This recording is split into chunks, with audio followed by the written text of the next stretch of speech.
Hello दोस्तों, मेरा नाम है अंकित मिश्रा और आप देख रहे हैं डबल फर्टिलाइजेशन। दोस्तों, आज की वीडियो में मैं डबल फर्टिलाइजेशन में आपसे बात करूंगा कुछ इंपॉर्टेंट कीवर्ड्स के बारे में, जैसे कि फर्टिलाइजेशन, ट्रिप्लॉइड न्यूक्लियस, एंडोस्पर्म। दोस्तों, वीडियो में आगे की ओर बढ़ते से पहले हम आपको बता दें कि डबल फर्टिलाइजेशन एक बहुत ही कॉमन टॉपिक्स होता है प्लांट रिप्रोडक्शंस की दृष्टि से, लेकिन अगर आप इसके बारे में जानते भी हैं तो आप ये जान लीजिए कि इसमें बहुत सारे ऐसे कन्फ्यूजन्स होते हैं जो कि अक्सर समय पड़ने पे हमें मिल जाते हैं। लेकिन दोस्तों, अगर आप इस वीडियो को अच्छी तरह से देखेंगे, इसको अपने दिमाग में अच्छी तरीके से सेट करेंगे, तो वादा करता हूँ पहली बात तो ये वीडियो आपको बोरिंग नहीं लगेगा, दूसरी बात ये टॉपिक पढ़ने में आपको बहुत ही इंटरेस्टिंग लगेगा। वीडियो में आगे की तरफ बढ़ते हैं दोस्तों। जैसा कि मैंने आपको प्रीवियस वीडियो में ही बता दिया गया था कि जो हमारे फ्लोरल पार्ट्स हैं वो कौन कौन से हैं। जैसे कि फ्लावर जो होते हैं वो हमारे हर्माफ्रोडाइट भी हो सकते हैं, बाइसेक्सुअल हो सकते हैं, यूनिसेक्सुअल हो सकते हैं, जिसका मतलब मैंने आपसे अपने प्रीवियस वीडियो में क्लियर कर दिया गया है। सबसे पहले कुछ बेसिक सी चीज़ें देखते हैं, जैसे कि जो फ्लावर्स होते हैं उसमें जो हमारे फीमेल और मेल ऑर्गेनल होते हैं ऑर्गेन्स होते हैं वो कौन कौन से होते हैं। सबसे पहले हम बात करते हैं, यहाँ पे आपको दिखाई दे रही है ये रीजन, ये हमारा क्या है, मेल रीजन है, जिसमें आपके स्टेमेन आते हैं। क्या आते हैं दोस्तों? स्टेमेन आते हैं। ठीक है, स्टेमेन में जो चीज़ें होती हैं वो तीन चीज़ें होती हैं। एक आपका कनेक्टिव होता है, एक आपका एंथर होता है और एक आपकी फिलामेंट्स होती हैं। ये हमारे मेल पार्ट्स कहलाते हैं, जिनके अंदर हमारी माइक्रोस्पोरेंजियम होती है और इसी के अंदर हमारे पॉलन ग्रेन बनते हैं। दूसरी तरफ दोस्तों उठा करके ले चलते हैं, आपको लेफ्ट साइड में आपको दिखाई दे रहा है ओव्यूल मीन ओवरी। तो एक ओवरी के अंदर कई ओव्यूल्स हो सकते हैं, जैसा कि आपको यहाँ पे दिखाई दे रहे हैं। जो मेन हमारे जो फीमेल रिप्रोडक्टिव न्यूक्लियस मौजूद होते हैं वो हमारे ओव्यूल के अंदर मौजूद होते हैं। मतलब जो हमारा फर्टिलाइजेशन होता है वो जनरली हमारे ओव्यूल के अंदर होता है। तो इस तरफ से दोस्तों यहाँ पे आपके पॉलन का डेवलपमेंट होता है, पॉलन ग्रेन का डेवलपमेंट होता है, और दूसरी तरफ आपको दिखाई दे रहा है ओव्यूल के अंदर हमारे फीमेल का डेवलपमेंट होता है रिप्रोडक्शंस के लिए। बाकी जो भी चीज़ें हैं ये जनरली पॉलिनेशन की दृष्टि से बहुत इंपॉर्टेंट है। लेकिन अगर मैं बात करूँ फीमेल रिप्रोडक्टिव ऑर्गन में, तो केवल ओव्यूल एक रिप्रोडक्टिव ऑर्गन नहीं होता है, इसमें आपकी कई और चीज़ें हैं, जैसे कि स्टिग्मा है, स्टाइल है। ठीक है, स्टिग्मा वो जगह होती है जहाँ पे आपके पॉलन आने हैं। ठीक है, जब आपके पॉलन किसी भी फ्लावर से, जरूरी नहीं है तो बाइसेक्सुअल फ्लावर है, किसी भी फ्लावर से, मतलब कि सेम स्पीसीज के किसी भी फ्लावर से, वो अगर इस जो पॉलन आता है हमारा, वो हमारे इस स्टिग्मा पे आकर के बैठता है। अब इस स्टिग्मा के पास ऐसी क्वालिटी होगी, इस स्टिग्मा के पास ऐसा एटमॉस्फेयर होगा कि वो उस पॉलन को वो एटमॉस्फेयर दे सके, ताकि यहाँ से पॉलन का डेवलपमेंट स्टार्ट हो, पॉलन ट्यूब का डेवलपमेंट स्टार्ट हो, और ये पॉलन ट्यूब आपके ओवरी तक जा सके, ओव्यूल तक पहुँच सके।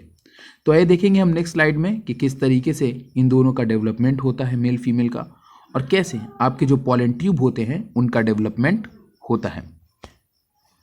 दोस्तों, इस स्लाइड में मैंने आपको बताया हुआ है, पहली बात तो ये आपके एंजियोस्पर्म की साइकिल है। ठीक है, एंजियोस्पर्म की लाइफ साइकिल हम इसको बोल सकते हैं। यहाँ पे आप देख रहे हैं सेम डायग्राम है, कोई चेंजेस नहीं है। मैं इसको थोड़ा सा जूम इन करूँगा आपके लिए। ठीक है, ओके।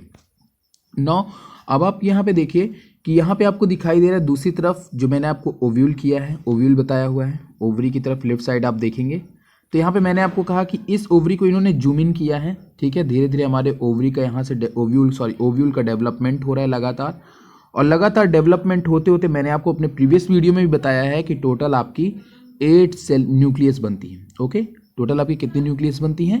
8 न्यूक्लियस बनती हैं, जो कि मैंने यहाँ पे आपको मेंशन कर दिया, और अपने प्रीवियस वीडियो में भी मैंने आपसे ये चीज़ मेंशन किया हुआ है। ठीक है, जैसे कि हमारी 3 एंटीपोडल सेल्स हैं, 2 पोलर न्यूक्लियाई हैं, 1 एग सेल रहेगी और 2 आपकी सिनर्गेट। टोटल 8 न्यूक्लियस ओव्यूल के प्रॉपर डेवलपमेंट के बाद में बनती हैं फीमेल ओव्यूल के अंदर। ओके, मतलब ओव्यूल के अंदर फीमेल रिप्रोडक्टिव ऑर्गन में। दूसरी तरफ अगर हम बात करेंगे अपने राइट साइड में जो डेवलपमेंट हो रहा है वो हमारे एंथर का हो रहा है, और मतलब हमारे पॉलन ग्रेन का डेवलपमेंट हो रहा है। इसमें माइक्रोस्पोर मदर सेल, जिसको हम लोग जनरली पेरेंट मदर सेल भी बोलते हैं, जिसको हम लोग जनरली PMC का नाम देते हैं, इसमें डेवलपमेंट होता है। तो दोस्तों आपकी पॉलन बनती है। पॉलन के अंदर ये चीज़, पॉलन के अंदर आपकी 2 सेल्स हैं जनरली, जनरेटिव सेल्स और ट्यूब सेल्स। ट्यूब सेल्स जो होती है वो एक वेजिटेटिव स्ट्रक्चर्स होती है जो कि वेजिटेटिव सेल कहलाती है। ये वेजिटेटिव स्ट्रक्चर बनाने का काम करती है, जैसे कि पॉलन ट्यूब। दूसरी तरफ आपके जनरेटिव सेल्स हैं। जनरेटिव सेल्स क्या काम करेंगी? इनका रोल आपके फर्टिलाइजेशन में है।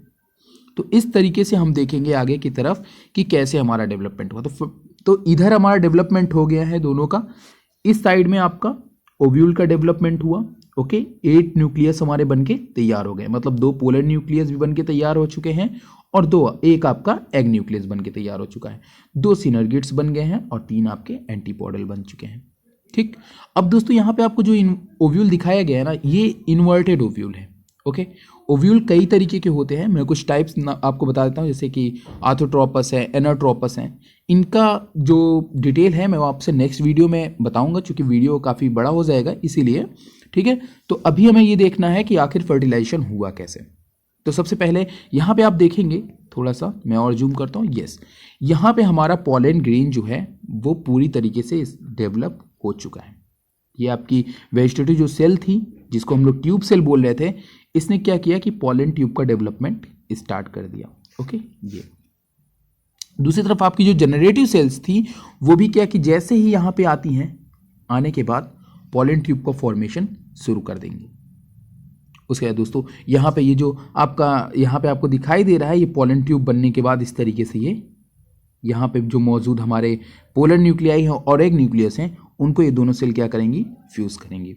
इसको हम लोग दूसरे डायग्राम में देखते हैं तो हमें थोड़ा और कलरिंग विजुअल होगा। देखते हैं किस तरीके से हम इसको अभी विजुअलाइज करते हैं, दिखा रहे हैं हम आपको ये। ओके, तो यहाँ पे आपको दिखाई दे रहा है, जस्ट हमने ये वाला पार्ट लिया हुआ है। मैं आपको फिर से बताऊंगा, हमने ये वाला पार्ट लिया हुआ है। ठीक है, ये वाला पार्ट्स। ओके, तो अब इस पर हम लोग कॉन्सेंट्रेट करते हैं पूरी तरीके से। तो मैंने आपको पहले भी बताया कि जो हमारा ओव्यूल है उसके नीचे की तरफ जहाँ पे माइक्रोपाइलर एंड होगा, माइक्रोपाइलर एंड वो एंड होता है जहाँ से आपकी जो ये होता है, जहाँ से आपका मतलब कि इस जगह पे पॉलन ट्यूब आपके पड़ेंगे और यहाँ से ये ओके, यहाँ से क्या करेंगे दोस्तों? एंटर करेंगे अंदर की तरफ। तो जो कि आपको इसमें दिखे, मतलब कि जहाँ से आपका पॉलन ट्यूब जो है वो एंटर करेगा फीमेल के ओव्यूल के अंदर, वो जगह आपकी माइक्रोपाइलर एंड कहलाएगी, जैसा कि मैंने आपको प्रीवियस वीडियो में बता चुका है।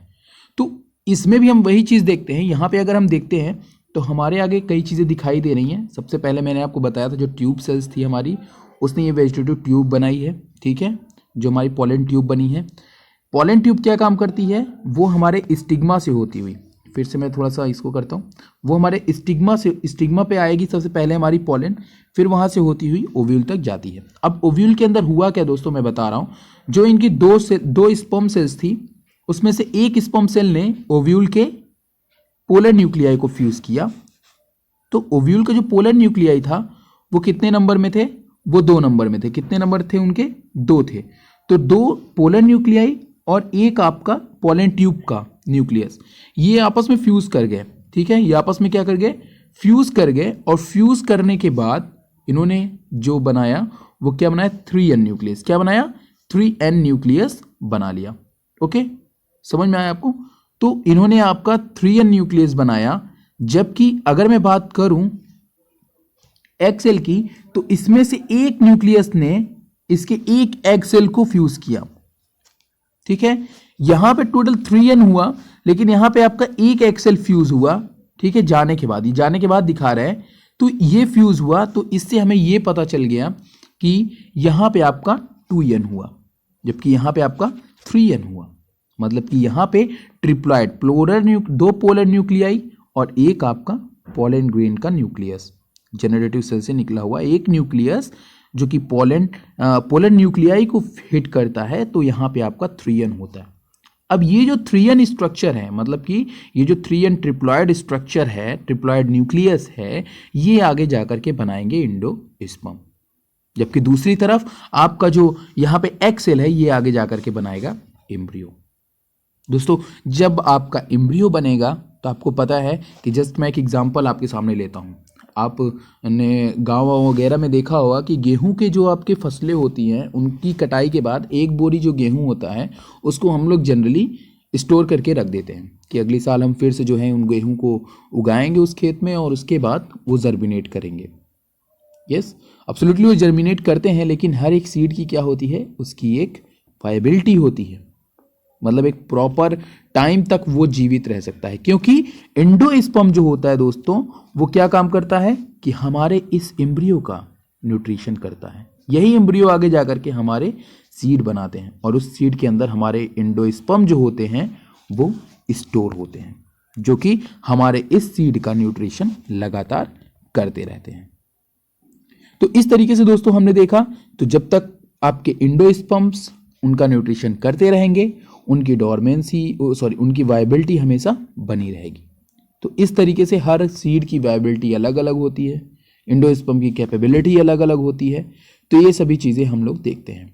आशा है आपको ये वीडियो इतना तो समझ में आ गया होगा। नेक्स्ट हम आगे चलते हैं। यहाँ पे हमारे सामने अब आपको और भी क्लियरली मैं विजिबल कर दे रहा हूँ, डरने की कोई बात नहीं है। सबसे पहले आप देख रहे हैं यहाँ पे हमारा पॉलन ग्रेन है। ओके, ये हमारा क्या है, पॉलन ग्रेन है दोस्तों। अब ये पॉलन ग्रेन आना है यहाँ पे। ओके, ये क्या होती है, हमारी स्टाइल होती है। स्टाइल जो होता है वो क्या काम करता है वो भी हमें भी आपको बताते हैं। तो यहाँ पे लिखा हुआ the pollen grain adheres to the stigma, मतलब कि जो पॉलन ग्रेन है वो हमारे स्टिग्मा पे आएगा, विच कंटेन्स 2 सेल्स।